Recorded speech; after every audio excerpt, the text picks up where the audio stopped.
Pasaron pocos días de la elección en Neuquén, de la primera elección a gobernador que tuvo el año.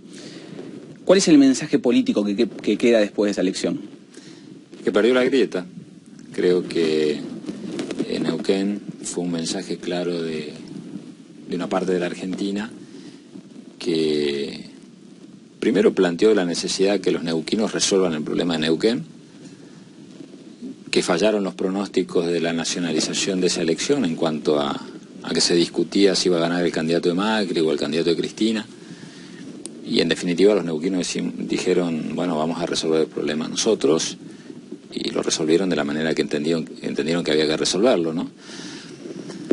Y también demostró que hoy el tema de las encuestas en la Argentina, como viene siendo últimamente en general, hay que agarrarlo con pinza.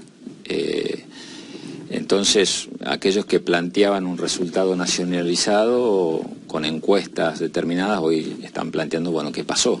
Y yo creo que tiene que ver con eso. Hay cierta parte de la sociedad que va encontrando un camino en la búsqueda de alternativas para salir de esta polarización que tiene atrapada a la Argentina en una situación muy compleja. Y sin caer tampoco en el facilismo de trasladar la realidad de Neuquén a todo el país, porque también hay que ser respetuoso de cada realidad provincial y de un contexto nacional que seguramente se va a debatir en agosto, en octubre y eventualmente en noviembre, pero es un dato significativo que en este testeo electoral de una provincia la mayoría de los neuquinos dijeron, bueno, no queremos caer en esa grieta. Pero puede ser un síntoma, digamos, lo que pasó puede ser un síntoma de lo que pueda llegar a pasar durante el año en las otras elecciones que hay. Creo que sí. Un síntoma seguro es que al gobierno no le va a ir muy bien en las elecciones en cada provincia. En síntesis, ¿no? Creo que uno está avisorando resultados en las provincias en donde el gobierno nacional va a tener varias dificultades. Si siguen insistiendo también en este plan económico que a la Argentina le está generando muchos problemas y que en las provincias se está viendo, obviamente. Entonces, creo que esta cuestión de que se vaya consolidando una alternativa política superadora de esta grieta, primero se la veía desde lejos o minimizándolo, y en la medida que va avanzando el tiempo creo que se va consolidando esta idea que la mayoría de los argentinos no quieren votar ni a Cristina ni a Macri, y que ahí es la obligación nuestro como dirigentes políticos que entendemos que esa realidad se da, de sintetizar el pensamiento en algún candidato en su momento. Hoy, Alternativa Federal es este espacio que busca salir de la grieta, que busca ser superador hasta del mismo peronismo, que tiene que convocar a muchos sectores y que ya tiene algunos candidatos caminando el país. ¿Pero qué le falta para tomarle volumen a esa alternativa, para crecer? Llegar al momento justo de la elección. Creo que es un proceso. Hoy también no hay que desesperar, porque la gran mayoría de los argentinos no está mirando un proceso electoral. Pero tenemos una ventaja, que tenemos candidatos, lo está haciendo Juan Manuel Urtubey, en nuestro caso, lo hace Sergio Massa también, lo hace Pichetto, que caminan a la Argentina. Vos para ser presidente no puedes ser presidente encerrado en la Casa Rosada, sin salir, o desde el silencio. Un candidato que quiera ser presidente en la Argentina tiene que tener contacto con los argentinos. Tiene que caminar la Argentina. Por más que seas presidente o por más que hayas sido presidenta. Ahora, si no lo podés hacer es muy difícil. Y creo que esa es la potencialidad que tenemos nosotros. Ahora, cuando dice perdió la grieta, ¿significa que perdieron Macri y Cristina? Y el candidato de Macri salió tercero. Sí. Y el candidato a lo cual la expresidenta había hecho incluso un video, decía que iba a ganar y perdió. Entonces, si vos decidiste nacionalizar esa elección de Neuquén, tenés que hacerte cargo del resultado. O sea, no lo hicieron los neuquinos. Los neuquinos nos dijeron los días previos, acá se define la historia de la Argentina. Bueno, los que buscaron nacionalizar esa elección tienen que hacerse cargo del resultado. O sea, en ese caso impactó de lleno sobre la figura de Cristina, que fue la que grabó un spot, la que hizo un respaldo público a esa candidatura. Claro, cuando habrá que ver cuáles son las razones, si hubo encuestas que fueron erróneas, si alguien se volvió a equivocar en una estrategia de campaña. Pero si vos salís a poner la cara y todo tu cuerpo en cuanto al apoyo frente a un candidato y no ganás la elección pensando que iba a ganar, bueno, hay un resultado del cual te tenés que hacer cargo. Hubo un problema con el tema de las encuestas, lo nombraba recién, digamos. Las encuestas no la pegaron, nuevamente.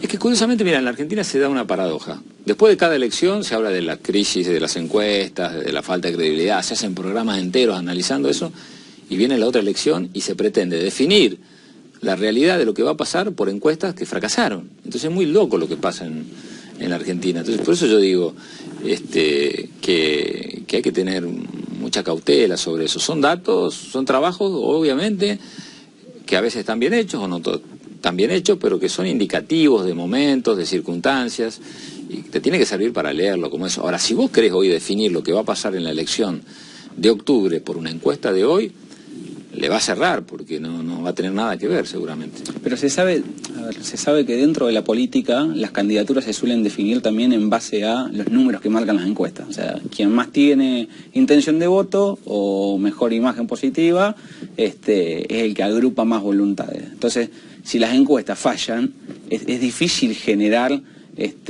credibilidad sobre, sí, digamos, a quién hay que apoyar, ¿no? Claro, sobre decisiones hechas sobre base de encuesta. Bueno, por eso nosotros en las distintas reuniones que se hicieron puedo decir dos específicamente, la de Casa de Entre Ríos y la de Casa de Córdoba.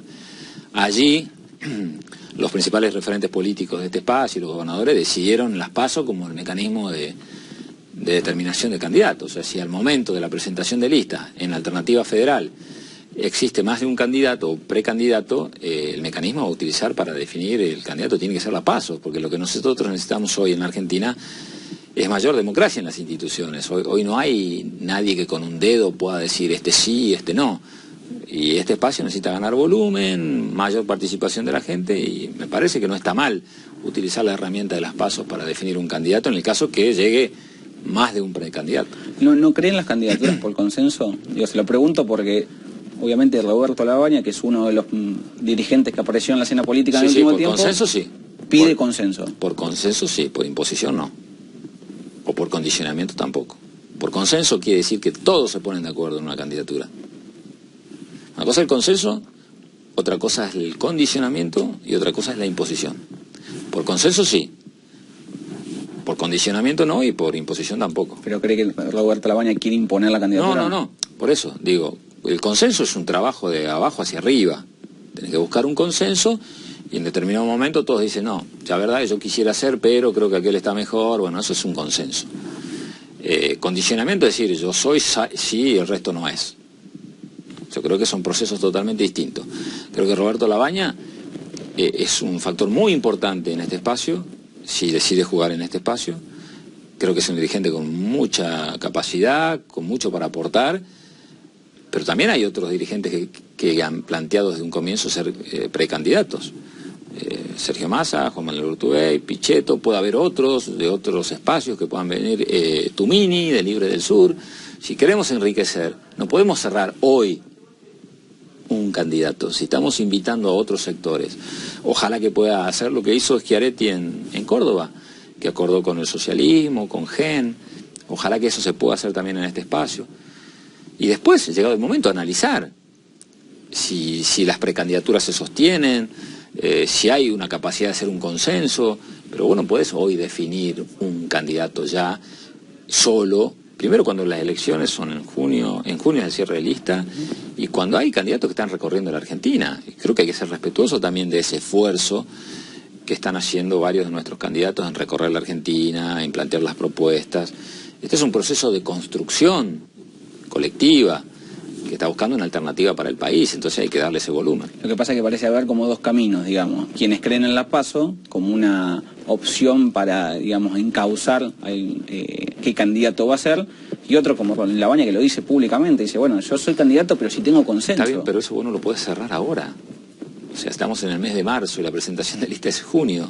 ¿Cómo vos te vas a privar de marzo, abril, mayo y junio de construcción política de un espacio por cerrar una candidatura ahora? O sea, vos lo primero que tenés que definir es que, más allá de que Roberto Labaña es un aporte muy importante, Juan Urtubey es un aporte muy importante, Massa también, Pichetto también, y Tumini y eventualmente los otros candidatos que puedan surgir, hoy no podés cerrar una candidatura porque estás en un espacio de construcción y de darle músculo y volumen a todo este desafío que es construir una alternativa frente a la polarización. Entonces me parece que hoy lo que necesita el espacio es mayor participación, mayor debate y recorrer la Argentina buscando adhesiones. ¿Lo podemos contar a Lavagna dentro del espacio? ¿Está dentro del espacio? Ojalá que sí, federal? pero la verdad que esa pregunta ya no la puedo contestar yo, creo que la tiene que contestar él, pero ojalá, si es por mi opinión personal, ojalá que Roberto Lavagna esté dentro de este espacio. Y en todo caso, ¿en qué le contribuiría al espacio, digamos, la presencia de Lavagna? Y creo que es un hombre con mucho prestigio, con mucha capacidad, reconocida, y creo que puede ser un aporte muy importante para esta alternativa. Juan Manuel Urtubey, por ejemplo, que es uno de los precandidatos de Alternativa Federal, desde los primeros que lanzó su candidatura, que empezó a caminar, hoy, ¿en qué estado, si tuviera que definir, en qué estado está la candidatura? En pleno crecimiento. Yo creo que está en una etapa de consolidación y de crecimiento. Juan Manuel es el único de los candidatos hoy de los que se está hablando que no fue candidato a presidente. Es el único que viene del interior del país. Está en gestión, con lo cual tiene mucho para aportar y para decir. Yo creo que esa posibilidad que le da ser el único que no fue ya candidato a presidente le permite el crecimiento que está teniendo. Y creo que está adquiriendo mucho volumen. Hay mucha gente que ahora está descubriendo lo que él piensa, que lo conocía. Son procesos, ¿no? Y creo que está en pleno crecimiento. ¿En qué le cambia no haber sido candidato a presidente? En que la Argentina creo que va a buscar alternativas distintas a las que ya ha conocido. Y creo que hoy el hecho de ser un dirigente de una generación que todavía no ha tenido oportunidad de conducir la Argentina. Es un dirigente de la generación que no tuvo la oportunidad de conducir la Argentina. No fue candidato, es el único del interior. Creo que son particularidades que le dan algo distinto, ¿no? Y que le dan muchas posibilidades.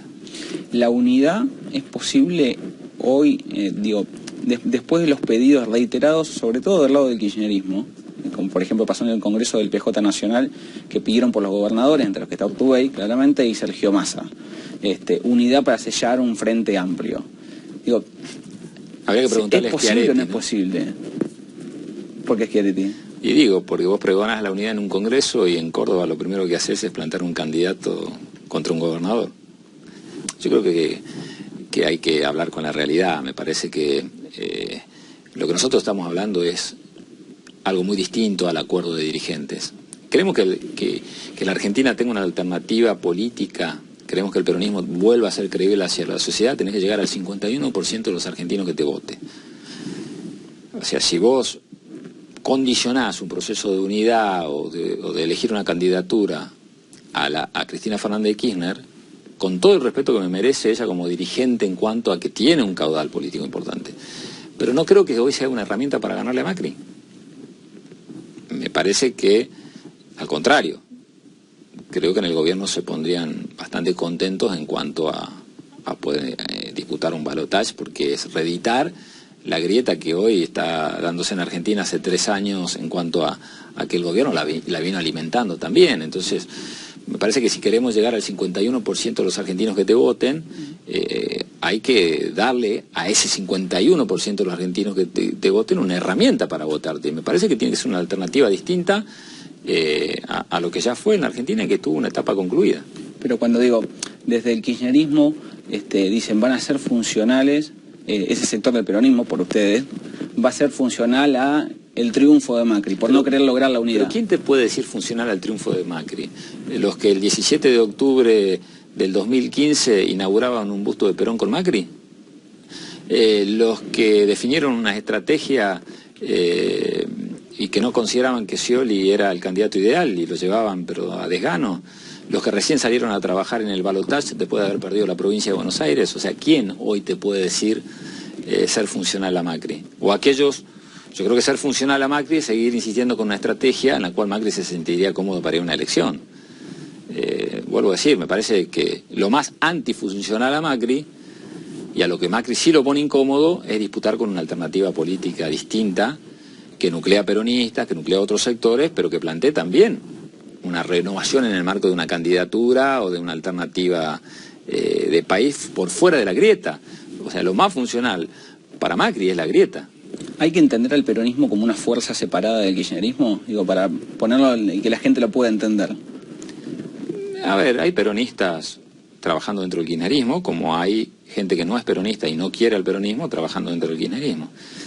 Eso es una realidad.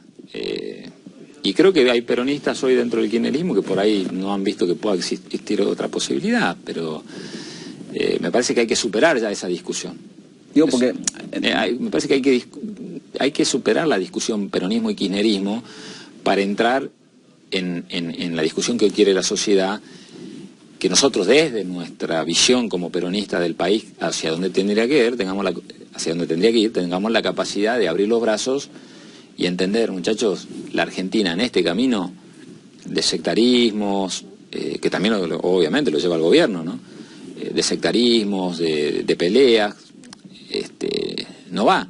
O sea, la persona que sea presidente en la Argentina a partir del 10 de diciembre de este año, si insiste en la grieta como metodología de construcción política, o de peronismo o antiperonismo, o kirchnerismo antikirchnerismo, va al fracaso. Pero no porque sea un eslogan la unidad nacional. No hay otra alternativa que el que venga el primer día de gobierno llame una mesa de concertación para definir política. Digo porque pareciera no concebirse la posibilidad de que haya como otro camino u otra alternativa política, más allá del nombre que tienen ustedes. ¿Por qué? Porque dicen, bueno, en el peronismo, el kirchnerismo somos todos lo mismo, tenemos que estar todos juntos, porque el fin es vencer a Macri. Entonces, como que no se concibe la posibilidad de que haya otra opción. ¿Qué pasó en Neuquén? Esa visión de que todo es a través del sello del PJ más el kirchnerismo y que la unidad y que la sumatoria dirigente no alcanzó, porque parte de la sociedad quedó afuera. Entonces hay que empezar a ver cómo se está comportando la sociedad.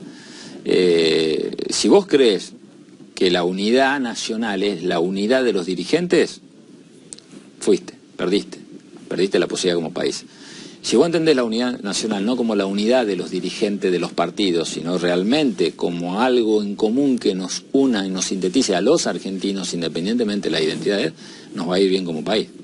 Ahora, hay provincias en las que se empezó a cerrar la unidad, incluso donde gobiernan gobernadores que están de alternativa federal. Digo, ¿no es difícil de alguna manera plantear una alternativa a nivel nacional, pero adentro de las provincias cerrar la unidad? Mira, nosotros cuando hablamos de ese tema dijimos, bueno, ¿vamos a ser federales en serio? Sí, bueno, respetemos las construcciones en cada territorio. Después cuando venga la discusión nacional, creemos que eso pasa por este camino que yo te estoy diciendo. Hay lugares en donde hay gobernadores que sintetizaron con todos los sectores del peronismo, otros que no es la misma la realidad de Córdoba que la realidad de Tierra del Fuego o la de Tucumán que la de Salta y viceversa. O sea, qué sé yo, hay distintas realidades porque también hay distintos calendarios, no todas las provincias decidieron ir unificadas, algunos desdoblaron, la mayoría desdoblaron, y eso te obliga a que por ahí haya estrategias distintas. Ahora, cuando se discuta la realidad del país, me parece que el camino es porque la discusión en las provincias, vos ganás en la mayoría, el que saca más votos gana. A nivel nacional tenés que ir a un 51%, porque todo indica que ninguna fuerza política está en condiciones de ganar en primera vuelta. Entonces, si vos tenés que llegar a ese esfuerzo tan grande como convencer a la mayoría real de los argentinos, tu posición no puede ser sectaria, tiene que ser mucho más amplia. Yo entiendo la estrategia, digamos, del espacio de ustedes, de que adentro del territorio cada uno elige con quién acuerda, con quién no, pero de cara al electorado, digo, no es difícil para la gente que tiene que ir a votar entender que al nivel nacional hay un consenso y a nivel de las provincias van en unidad con el kirchnerismo, por ejemplo. Lo que pasa es que eso lo va a medir cada provincia y cada votante. Está claro que en Neuquén vieron una cosa porque tenían otras herramientas que por ahí en Entre Ríos vean otra realidad. Eso también lo fue manejando cada gobernador. En nuestro caso, en nuestro sector, cada gobernador de acuerdo a cómo ve que se va a comportar los ciudadanos de cada una de las provincias, porque también hay que entender en que vivimos en una Argentina diversa, distinta, con distintas maneras de pensar por regiones, y eso vos vas a ser verdaderamente federal si sabés interpretar eso. Si vos querés traspolar la manera en cómo vota un ciudadano de Buenos Aires a cómo vota un ciudadano en Salta o en Jujuy, te vas a equivocar porque son pensamientos distintos. Entonces, bueno, ese es el desafío de realmente comportarte como una estructura política federal o seguir viendo una visión unitaria, si no, porque acá en Buenos Aires se piensa de una manera o porque la estructura política central piensa de una manera, hay que bajar todo eso al resto de la Argentina. Hay que entender cada realidad por provincia. Así es. Hay 16 provincias que van a desdoblar la elección. Creo que la única que falta es Chaco confirmar la fecha en la que será. ¿Cómo cree que va a impactar todo ese desdoblamiento de elecciones en la elección final, que es la nacional? ¿Cómo uno cree que va a impactar? Creo que se va a ir dando mensajes muy importantes desde las provincias respecto a que hay una realidad nacional muy complicada. Creo que le va a ser muy difícil al gobierno tener resultados buenos en las provincias. Y tiene que ver con esto, ¿no? Creo que los resultados en las provincias van a ser ya semáforos que se van prendiendo respecto a que las cosas en Argentina están mal. Que obviamente uno puede hacer un análisis mucho más profundo a través de datos de inflación, de datos de pobreza, de datos vinculados al último que obtuvimos hace muy pocos días, de capacidad industrial instalada, o sea, las actividades mucho más sensibles a la generación de puestos de trabajo son las que peor están. Todo eso, el funcionamiento de economías regionales, la situación vinculada a los niveles de crecimiento, todo eso ahora ya va a estar reflejado no solamente en los datos del INDEC, sino en los resultados de cada una de las provincias. Yo creo que eso va a tener una incidencia importante en el resultado final de la elección nacional. Sin embargo, digo, el gobierno, más allá de lo que usted está diciendo, insiste con que el camino es este. O el Macri en Expoagro, por ejemplo, decía, el mundo está viendo qué camino tomamos, si reafirmamos lo que seguimos o no. ¿Cree que, digamos, que el gobierno toma noción de cuál es la problemática que tiene que resolver y cómo le va a impactar al gobierno en este año electoral? Y si el gobierno mira al mundo, pero no mira a los argentinos, está complicado. Porque ¿qué es el mundo? ¿Qué es el mundo? La calificadora de riesgo de un país, los mercados, los representantes de algunas empresas de 10 cuadras alrededor de la Plaza de Mayo. Digamos, ¿qué es el mundo? Yo digo que lo que tiene que ver el presidente es cómo están viviendo los argentinos, sin aislarse del mundo. Pero ¿cómo están viviendo los argentinos? Si hoy los argentinos tienen que optar entre pagar sus tarifas o comprar en el almacén. Ahí no hay mucho más para discutir. Si el gobierno no hace un anclaje claramente en lo que están viviendo hoy los argentinos para en función de eso también tomar decisiones, es muy complicado que esto cambie en la Argentina. Entonces, por otro lado, el gobierno centró casi todas sus expectativas de éxito en la confianza al presidente. Y el mundo no veo que esté respondiendo favorablemente a eso. La volatilidad que hoy tiene la Argentina en materia económica, cada 2 o 3 días estamos rogando que no haya una escapada más del dólar. Entonces, no sé si el mundo está confiando tanto en la Argentina como el presidente cree. El presidente lo resalta casi en forma constante, digamos, de que los países del mundo lo respaldan. De hecho, cuando se hizo el G20 acá, fue como una muestra de eso. Bien, ¿Cuál es el peso de eso? Bueno, pero puede haber una situación en donde Trump te dé un abrazo, el resto de la Comunidad Económica Europea, el presidente de China, los países limítrofes, parte también. Pero el problema no pasa porque un presidente de otro país te diga este es el buen camino solamente. El problema es lo que te tienen que decir cuál es el buen camino son los argentinos, que es lo que están viviendo el problema. El resto, viste, es como que no estar tan ubicado. ¿Cuál es el camino? O sea, yo creo que si tu país, que es el que te eligió a votar, te está diciendo que este no es el camino, pero no porque de la noche a la mañana los argentinos se hayan enojado, sino que los mismos datos que vos estás dando son malos, porque la desocupación crece, porque la inflación crece, porque vos le prometiste que la Argentina entraba en un camino para la baja de la inflación, en un camino para la pobreza cero, y el camino que se está viendo es otro. Bueno, ahí está el problema. Y por otro lado vuelvo a decir, consolidar solamente tu expectativa en la confianza a Mauricio Macri como persona, era muy peligroso. Eso no pasó, porque si no, la respuesta de los mercados también hubiesen sido otra. Aparte digo, ¿cuándo en la Argentina los mercados acomodaron en función de los sectores más vulnerables? Nunca, históricamente nunca. Entonces entregarle toda tu política económica a los mercados es muy peligroso. En el mismo discurso en Expoagro decía, hay que salir de la incertidumbre política, decía Macri. Claramente haciendo también alusión a lo que es el escenario de la posibilidad de un retorno de Cristina Kirchner. Digamos, cree que de alguna manera está jugando con eso para ver cómo impacta la posible vuelta del kirchnerismo. Es muy penoso eso, porque después de 3 años de gobierno, solamente apostar a que los argentinos te voten por miedo a que no vuelva un determinado dirigente, es penoso. Hoy los argentinos te tendrían que estar eligiendo porque tus políticas tuvieron éxito. Vos fijate lo pobre de un argumento, ¿no? O sea, si tu base de legitimación es la confrontación, si vos obligás a la gente a elegir entre lo menos malo, si para que la gente te vote tiene que ser por miedo a que no venga tal dirigente, y vos fuiste presidente 3 años y pico, digo, fracasaste. Porque, digamos, vos te tendrías que parar hoy frente a los argentinos y decirle, vótenme porque bajó la inflación, porque bajó la pobreza, porque bajó la desnutrición, porque la Argentina crece, porque logre que vivan mejor, no porque vótenme, porque si no vuelve el cuco. La verdad que es muy penoso eso. ¿Está convencido que el gobierno de Macri fracasó? Sí, pero no porque lo diga yo. Porque yo hago un análisis objetivo y mido al gobierno por lo que Macri pidió que lo midan cuando asumió. Que para no ser reiterativo, pero uno lo tiene que decir. Él pidió que lo midan por la inflación, y la inflación está descontrolada. Pidió que lo midan por los niveles de pobreza, y no pudo iniciar el camino hacia pobreza cero, porque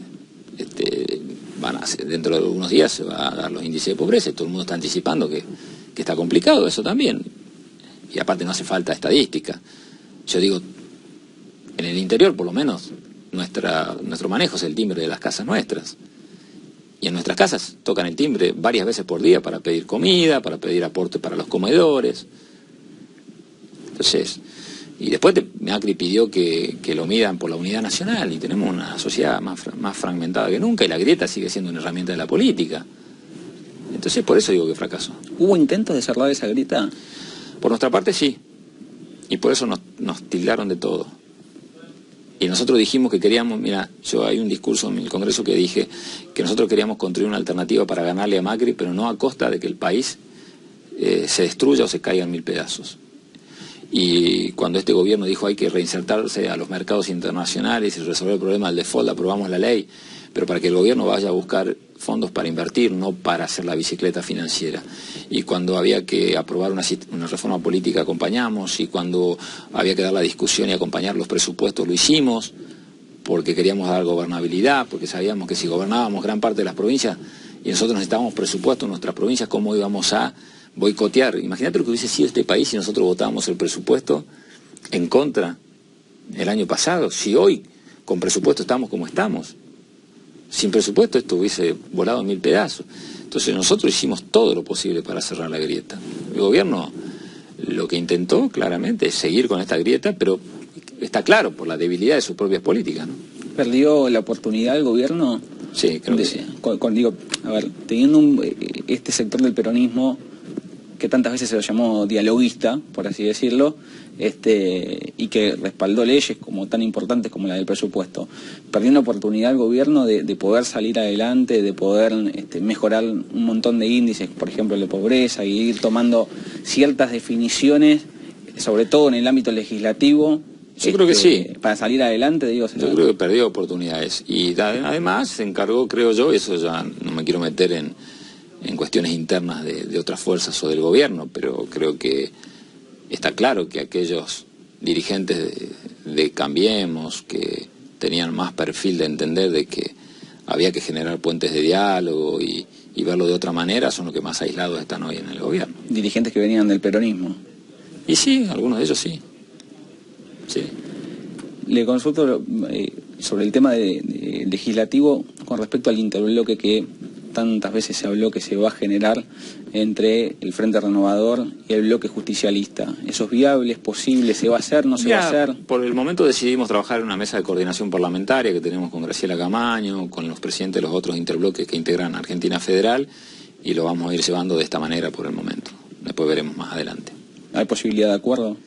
Acuerdo hay, porque integramos una misma fuerza que es Alternativa Federal, pero como Alternativa Federal también se enriquece en la diversidad, tenemos distintas fuerzas políticas que vamos a trabajar en una mesa de coordinación parlamentaria. El Masismo presentó un proyecto de Código Penal en el cual hay penas más duras y de cumplimiento efectivo para, digamos, para lo que son los delincuentes. Sí. ¿Ustedes respaldan eso, apoyan eso, esa idea, ese proyecto? Mirá, nosotros creemos que son varias las herramientas. Hay cosas que podemos coincidir, en otras no. Las penas no resuelven el problema de seguridad en la Argentina si no tenés un proceso penal adecuado, y lo que nosotros estamos pidiendo es que se ponga rápidamente en funcionamiento el nuevo Código Procesal Penal, que es mucho más ágil, es oral, menos burocrático y que plantea un sistema de acusación de fiscales y juzgamientos con plazos más breves, ¿no? El sistema penal juvenil no se resuelve por la edad de los menores, se resuelve con un sistema penal nuevo. Vos podés distinguir que en los delitos más graves por ahí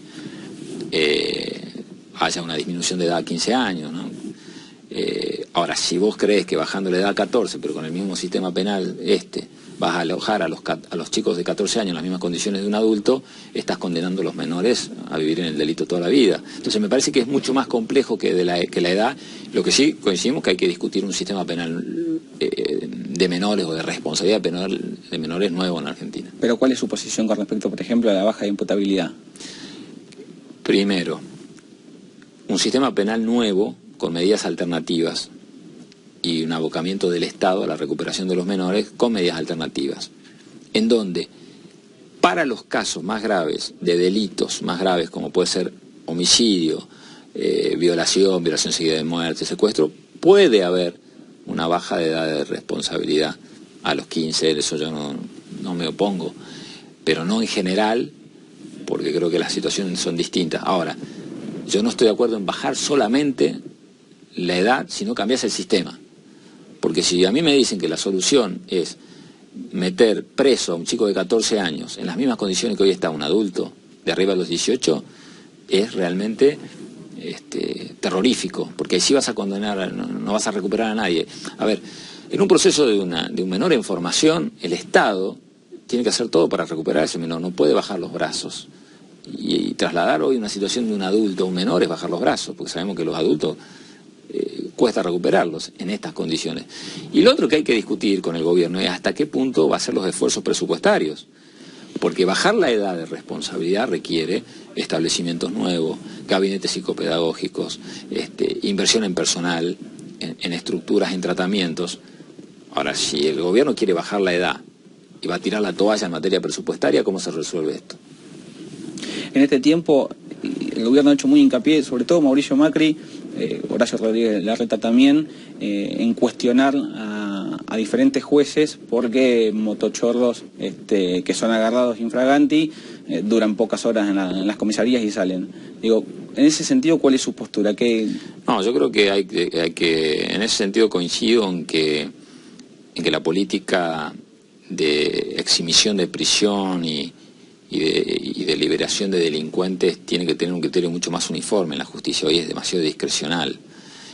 Y si vos tenés una persona que viene con antecedentes delictivos reiterados y vos pensás que eso no va a tener incidencia en los nuevos comportamientos, te estás equivocando. Entonces yo creo que cuando vos tenés una persona que fue detenida infragante cometiendo un delito, tenés que ser más restrictivo en lo que es las nuevas oportunidades de andar por la calle sin ningún tipo de responsabilidad.